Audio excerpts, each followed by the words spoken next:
আমরা গতকালের পড়াতে জালিকার ব্যবহার দেখলাম। আজকে আমরা জালিকার বিপরীত জেন্ডার হলো তিলকা।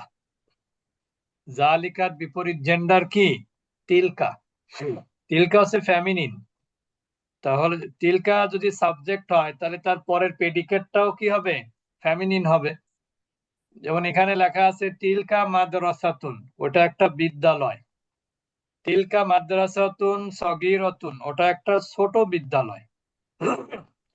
তিলকা মাদ্রাসাতুল করিয়াতি, ওইটা গ্রামের বিদ্যালয়। ওইটা গ্রামের বিদ্যালয়। মাদ্রাসাতুল করিয়াতি সগীরাতুন, গ্রামের বিদ্যালয় ছোট।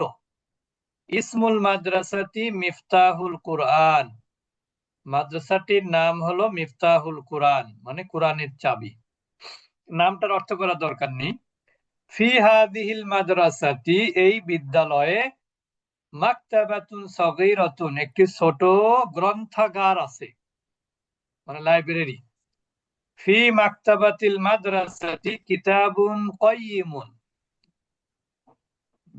বিদ্যালয়ের গ্রন্থাগারে মূল্যবান বই, একটি মূল্যবান বই আছে। কিতাবুন কাইয়িমুন মানে কি? একটি মূল্যবান বই আছে।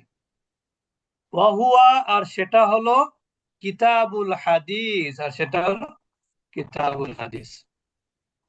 এই পর্যন্ত থাকুক। আমরা তিলকা জালিকার ব্যবহার দেখলাম, আগামীতে ইনশাল্লাহ অন্য কিছুর ব্যবহার দেখব। আমি আরেকবার বলে দিচ্ছি, তিলকা মাদ্রাসাতুন সগীরাতুন, ওইটা একটি ছোট তিলকা মাদ্রাসাতুন, ওটা একটা বিদ্যালয়। তিলকা মাদ্রাসাতুন সগীরাতুন, ওটা একটি ছোট বিদ্যালয়। তিলকা মাদ্রাসাতুল করিয়াতি, ওটা একটা গ্রামের বিদ্যালয়।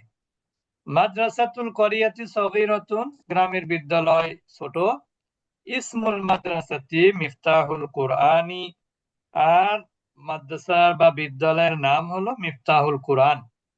ফি হাদিহিল মাদ্রাসাতি মাকতাবাতুন সগীরাতুন, এই বিদ্যালয়ে একটি ছোট কি আছে? গ্রন্থাগার আছে বা লাইব্রেরি আছে।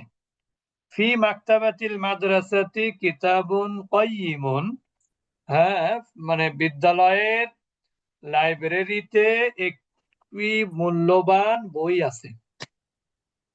অহুয়া কিতাবুল হাদিস, আর সেটা হলো হাদিসের কিতাব। মনে থাকবে? তো এই পর্যন্ত আমাদের আজকে রাত